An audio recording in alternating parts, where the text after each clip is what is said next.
when I got to college, I kind of like was like, hey, I really love sociology, anthropology. What you talked about. Yeah, so let me be a professor. And then I went back to the counseling because I just love encouraging people, inspiring people. So I do that on a regular. And I was like, this is the place, this is the best career that I can get into where I can bring about hope, talk to them about their futures, let them know of different options that are available, but without necessarily telling them, hey, this is the path and this is what you have to do. Correct. Yeah, everybody has to go to college and that's it.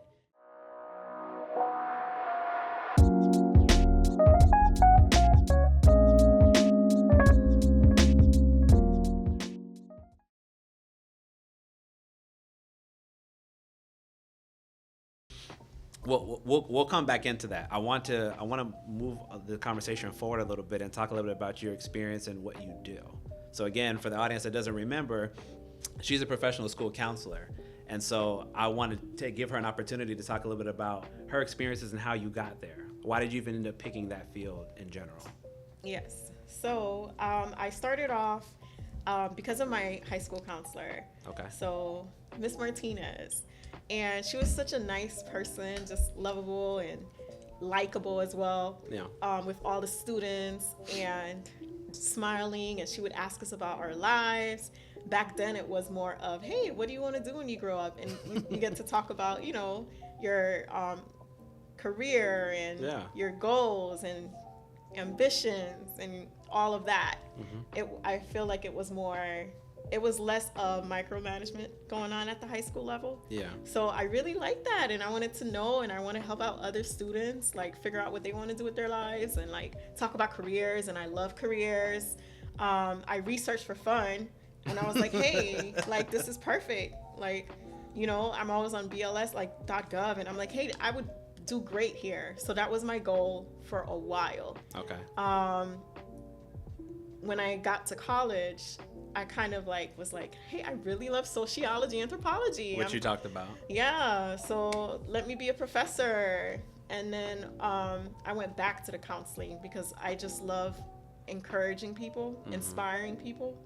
So I do that on a regular. And I was like, this is the place, this is the best career that I can get into where I can bring about hope, talk to them about their futures, let them know of different options that are available, but without necessarily telling them, hey, this is the path and this is what you have to do. Correct. Yeah, everybody has to go to college and that's it. No, not true. So based on who they are, I, gave them the different options. And I guess the biggest thing would be to inspire hope in someone's life. And that's what made me love the career so much. Okay. I started off at a middle school, and which was interesting. It was difficult. I can imagine that age group. Yeah, their emotions are everywhere, right? Puberty. Yeah, so the start, right? And they're like, I don't know what's going on. What do I do? My life is over. Yeah. So I started off with that. With what I did enjoy was the peer counseling aspect. So it was more like a small group kind of thing. Okay. Which I helped them with resolving like conflicts, the keys to conflict, and how do you express yourself, I statements, and so those are 101 statements for those that aren't catching that. That's counseling 101 she's putting out there. Yeah, so I did enjoy that, and there were scheduling. Like I had to do scheduling as well at the middle school. The person that initially we only had 2 counselors at the middle school where I started. And she was an older woman. She was there about to retire. Actually, she retired and came back like twice. Wow. Yeah. So she has some history. Yeah, she was a lively person. Like I loved working with her, and we're still friends now. So she showed me a lot, about how to be a counselor, how to be a middle school counselor, and about enjoying where you are actually. So Very in important. general, yeah. So I love her and appreciate her for bringing me in. Sometimes we forget who helps us, like to be where we are. So that's where I started, and that's who helped me get there. Her name is Gretchen. So she's a sweet woman. When I was done with the middle school, I went over to a high school, which is, it was interesting because I started off at a Title I. Then I went over to the high school, and some of the students were driving nicer cars than I was, and it was a shift. But I did enjoy the high school level because I got to do a lot of what I wanted to do in terms of, hey, where are you now? Where do you want to be? Let's work on that. Kind of forecasting for the future. Yeah, coming up with goals, attainable goals that you can get started and how you're gonna end up where you are. Oh, you want to be that? Do you know how much they make? I was big on that. BLS.gov. That was my opportunity to use Bureau it. of Labor and Statistics. That's what BLS is. That's where you get all the data for how much you can make depending on the occupation. Oh boy, I loved it. I loved talking to them about that stuff. And so we looked at statistics and everything. And okay, this is where you want to be, but how's your math score? Like, how are your math scores? What's your grade in science? Facts. Right? So based on what you like, what do you want to do with these grades, right? So we spoke about college as well. I enjoyed the high school. I was there for 7 years. Okay. A long time. You must have learned a lot being there. I definitely did. It could be, it was stressful some because it's very intricate. You have to learn the transcript.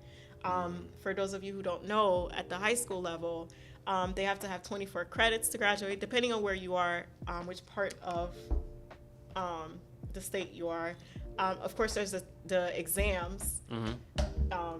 There was the FSA. I think it's the FAST now. But so yeah, they have to pass their reading and their math. So it was a lot of pressure. The point I'm trying to make is it was a lot of pressure to make sure that every single student that you had was able to graduate and reach their goal, their ultimate goal, right? Very important. And there's stress from the parents. Hey, my students, they're going to Ivy League school. Yes, but can they please pass reading? Let's start there. Yeah. So making sure that they have expectations for themselves that they're able to work on. So whatever goal you have, I'll support you, but what's the next step you have to take to get to that higher, that bigger goal that you have? So I did enjoy having the students come back at the high school level. The ones you were working with at the middle school?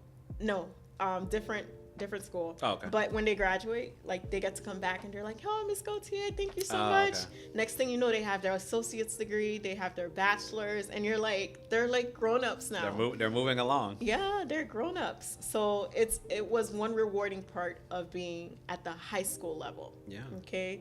So far we got elementary, high school, I would say, and graduation as well.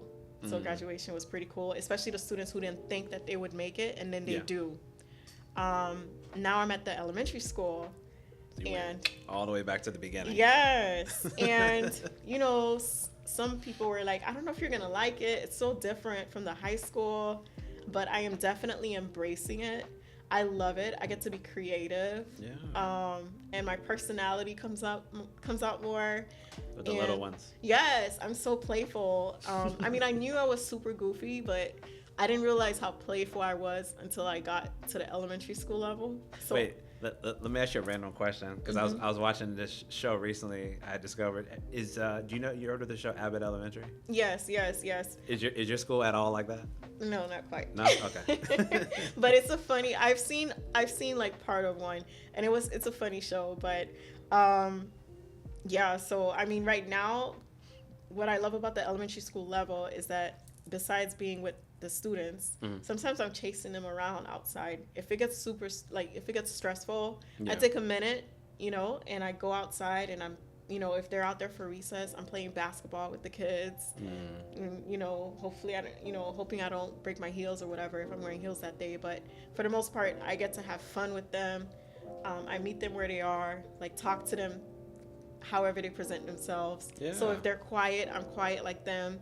And I won't say nothing to them. I just sit next to them like we're friends. Like we knew each other since, kindergarten. There you go. In some cases, you might have.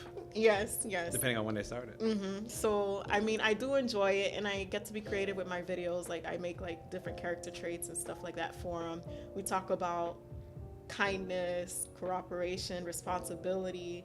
So, at the elementary school level, you're basically building the foundation for the students, you know, their character and course. who they want to be. Yeah. No, absolutely. I mean, it's interesting too because I mean, you essentially have seen obviously the full circle at this point, or the full spectrum, I should say, of K through 12. Yes, that's true. You started in the middle, then you went high, then you went elementary. Yes. But I think it's important, even to your point about like the way that the expectations are of what you're supposed to do. Like obviously back in the day, I think it was more guidance counseling we would talk about. Sometimes it'd be a little bit of career when you're like in high school, like giving you those aptitude tests and all that stuff. Yeah. Middle school, honestly, I don't really remember what they do. Maybe they're talking a little bit about what you want to study in college, maybe. A little bit of career. A little bit of career? Okay. Yeah. And then elementary, like it seems like it would be more of the playful, just like you're talking about teaching you like basic rules, values to kind of like carry yourself, treat people with respect, all that good stuff. Yeah, I would say both elementary and middle, they're emotional. Okay. You know, they have a lot of feelings. Of course. Elementary, you know, mucus is coming out. And at first I didn't know what to do with it. Here's a tissue. Yeah. So, you know, it's a lot of crying, you know, so-and-so doesn't want to be friends with me. Things that are happening at home. That's important too. Even if you think about that, like, I think we have trouble with that nowadays. You talking about friendship building. Like some of us like don't even know how to do that. This is true. Like or to face rejection if somebody don't want to be your friend no more. And like why is that? And then you know like how do you communicate through that? How do you manage that on your own? Yeah. And then you talked about the parenting side. That's therapy 101. We know. I haven't even been a teacher, but we know everything that's going on in the home is absolutely going to be reflected in the school, right? Because you can't separate those. Whatever the kid's going through at school is totally going to manifest when they're sitting in a classroom. Right. And like maybe they're quiet or maybe they're a little shy or they're more reserved. And there probably are reasons why. Right. So creating that space, you know, for them to be able to talk about it is why you would need school counselors to help facilitate that, right? Yes, and sometimes to your point, if I find something out, you know, it's need to know information when it comes to being a counselor, but I would need to like tell the teachers if it is impacting their class or it's impacting the student to the point that they're not their normal selves. Yeah. You know, I don't want the student to get into trouble behaviorally, or the teacher is like, what's going on? Why are you, you know, screaming at the student? If the student just, for example, lost their pet, or even more severe, lost a family member. So if there's a shift in their behavior in the classroom, or I'm aware of something that is impacting them, I will tell the teacher or whoever works directly with that particular student. No, which totally makes sense. And I mean, I even have like, I have a male teacher client, and him and I talk about that all the time. Like I tried to give him perspective, both because like I'm a parent, so I try to think about, that's why I said the whole point about whatever's going on at home is going to show up at the school. But also understanding the boundaries, right? Like you know better than me, there's only so much that you can impact on a young person, particularly because they're going home to whatever environment they're going home to. Yeah. So I can provide as much structure and functional environment as I can here, but I don't change what happens over there. Yeah. And if there's too much chaos over there, you better believe to a certain degree it's going to impact that young person. Right. And that's like one of our biggest things is to advocate, you know, for these students, making sure that their voice is heard, even if they're not saying anything or they can't say anything. Yeah. I have to be that voice. Absolutely.